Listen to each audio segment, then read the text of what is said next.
Next to me is Jill. Jill is the hostess of today. And my name is Flo. I'm going to be your skipper. A little word of warning, because before we're going to tell you all the stories of Amsterdam. Canals are very narrow, bridges are very low, and therefore I'd like to ask you to remain seated throughout the cruise and keep all body parts inside the boat. Good. Thank you very much. And second, because that age is also known as the Golden Age. It was the time that the Dutch were sailing across the seas. They were making lots of money trading with the Far East. And that's another thing that drawn a lot of foreigners to the city. Therefore the city had to expand, and we decided to dig out 3 canals. The Gentleman's Canal, which was the canal where the merchants were living. We have the Emperor's Canal, which was the middle class, and the Princess Canal, which is the othermost canal. And this was the canal where the working class was living. Houses are quite narrow. The working class. So not the poor, but the working class. Like normal people were, yeah, working class.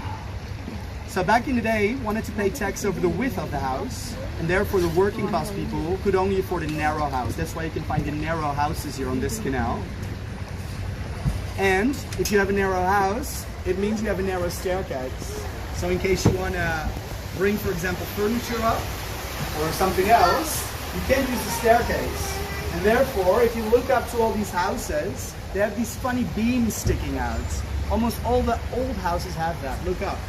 You see that? Just eating is Jill. Jill and Flo.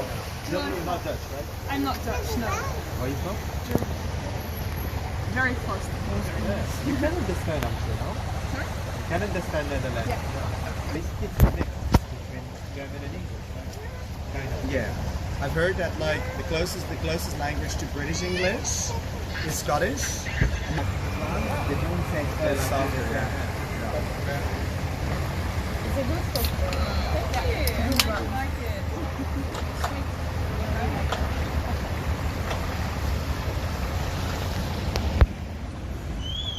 Purpose. For example, the houses here on the left. This was because if you wanted to hoist up your goods to the top floor and it would start swinging, it wouldn't damage the front. Next ship. Hey, op de Prinsen naar de Rijkshuis.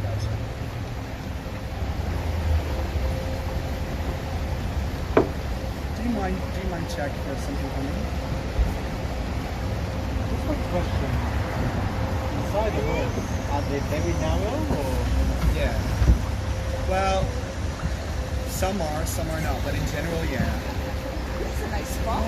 It's a nice spot. Well, then I'll see you in an hour. Why are you not sitting here? I don't know. I'll be later. For photos. Photo shoot. Yeah, if you want to sweat your place, I mean, don't do it while we're under the bridge, but you can do it after our permission. No, we have 12, and especially number 12 is really funny. The province is called Flevoland. And why is it funny? Because it did not exist until the 1920s. We reclaimed an entire province. With the polders? Yes, exactly, with the polders. We're very good with water management. I don't mean that to brag, but I mean that's just correct. For example, in Dubai, you have like the Palm Islands, and you have the islands which represent the world. Also, the Dutch were involved in doing that because we are very good in reclaiming land. We've been doing that for centuries, and we reclaimed an entire province. And now there are like a few million people living there on a place that was once the bottom of the ocean. If you came by plane here, I bet you didn't, but maybe you did. You flew into Schiphol Airport? No, I've come by car. You came by car, Yeah. alright.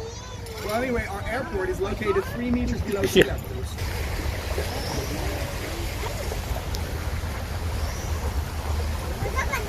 Every canal house is different. This is because back in the day, people in Amsterdam, a big part at least, they couldn't write or read. So if you would tell somebody, I live at the Princess Canal 200, they'll be like, I don't know what that is. I have friends who are not, that's how I think. All the canal houses have a unique facade. Most of the gables, they reveal who used to live here back in the old days. Most of them are referring to names or to professions. So for example, here on the left-hand house on the corner, you see that bird on top of the door in the corner, a stork. So my question to you is, who was living there back in the old days? What profession had the person that was living there? What does the stork bring? A baby. A baby. Baby. There was a midwife living there. Wie? A midwife. Oh ja. Verloskundige. Oh, verloskundige.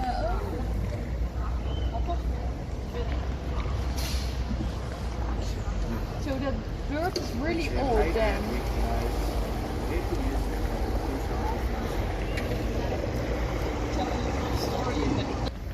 Yeah. And then, as soon as we cross this bridge, look on the right. Interesting gable. And that reveals a different profession. Over here on the right. House right of the church. So my question to you is, who was living there? Right there in that house. You see the stone? The first floor? Oh, A bridge, yeah. A bridge. Uh, A bridge builder. A bridge builder, yes, 10 points.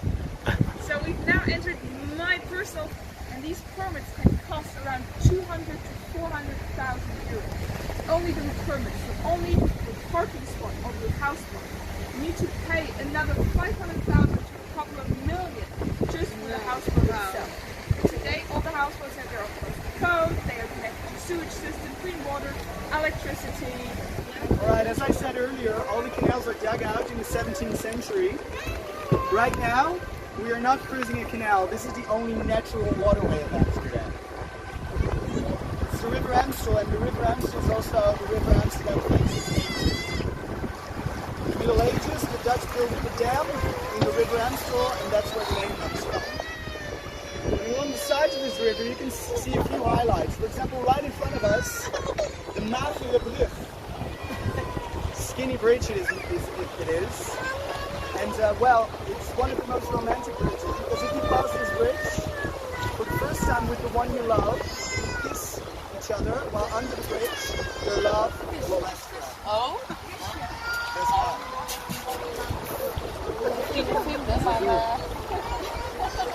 Your love will last forever.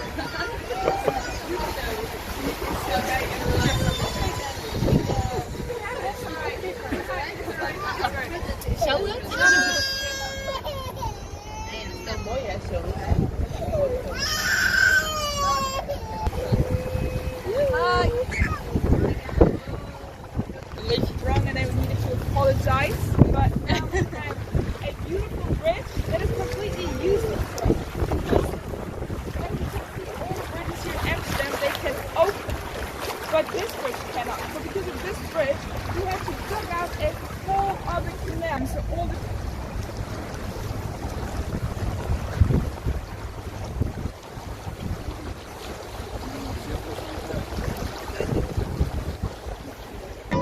dancing houses because we have Rembrandt Square behind that where all the clubs and pubs are, and their houses are dancing to loud music and lights. Also, it's very ironic that the Irish pub on the right side is the only one standing straight, as the Irish are usually the most drunk. So the houses no, it's not. Not the You don't like that? Not the beautiful one, but you have a second one. What do you think? What do you think of Amsterdam? Because they lost their lives in the concentration camps. This area became a huge neglected part of Amsterdam. There was a lot of crime, a lot of houses that were empty, and therefore the city council decided to destroy it and to build a new city hall there. However, back in the day, there was a huge shortage of houses. That's something that actually hasn't changed ever since. And therefore, many people were against it. They said, we shouldn't build a city hall here. We don't have the ground is really scarce here. We should build more buildings here, more places to live.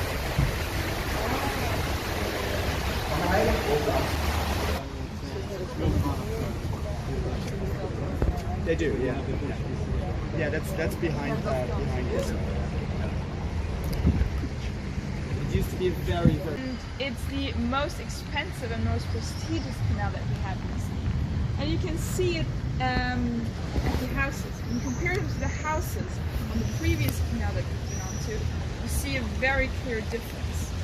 These houses here are much wider and bigger and much more like mansions. And this is because back in the days, the taxes were paid by the width of your house, the number of stairs that were leading to your front door, and by the number of windows that you had. So these people here were able to afford a lot of taxes, and they used their houses as business cards to show their neighbors in the city, look, I have a lot of money, my business is doing good, I can afford a big house.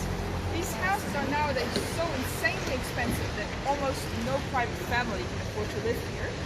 This is why you see a lot of offices here, like Booking.com, we have ING over there, we have Uber, Starbucks, all the big companies, and even the Rolling Stones have their big headquarters here on this canal. You can see the identical arched bridges in a row. Let's hope there is no boat photobombing the opportunity. Medyo speed lang. Over here. In 3, 2, 1.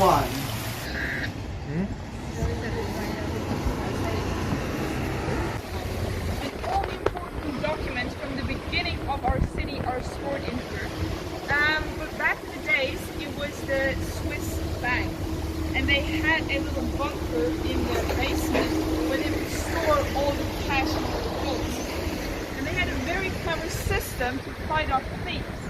If there would be a burglar trying to steal the money, they had gates that were connected to the canal, so they could just open the gates, flood the entire basement, the burglar would drown, and they would be rid of the Oh? They had stored cash and gold in the basement, and they had gates that were connected to the canal. There was a burglar trying to steal the money. The houses here are decorated with beautiful gable stones. Most of them represent the wealthy families that used to live here back in the 17th century. As Jill said, nowadays most of them are owned by international corporations.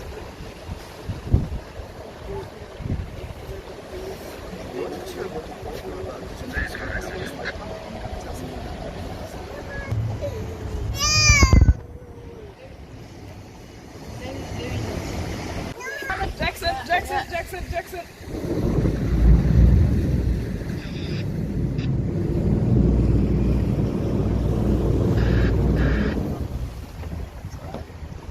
Yeah.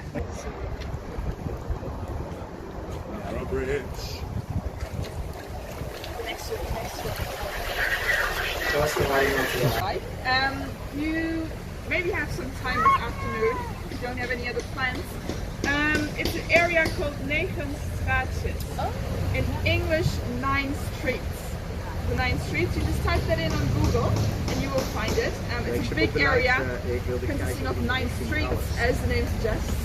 And it's really nice. You have a lot of cute cafes, local shops, a bit handcrafted or second-hand stores. It's really nice to just stroll around and enjoy a bit more the quiet and calm part of Amsterdam. And to go shopping there. So it's probably fine. So it's the rederij. Yeah. Yeah. Short trip on the weekend. And then you have one shitty bike that you use for going or at night going to clubs where it doesn't matter whether it gets stolen. You have 2 guys employed full-time all year round that fish bikes out of our canals. Every day in the year they're on a boat with a big crane and a magnet fishing out bikes. Now, how many of these 1.3 million bikes do you think they fish out every year? Amazing. That makes my job easier. It was lovely having you guys on the boat. If you want to thank us a little bit more personal, we have a little tippy jar here. If you did not enjoy the tour, it's only fair if you take something out. We won't be watching. Alright? Thank you so much for joining us.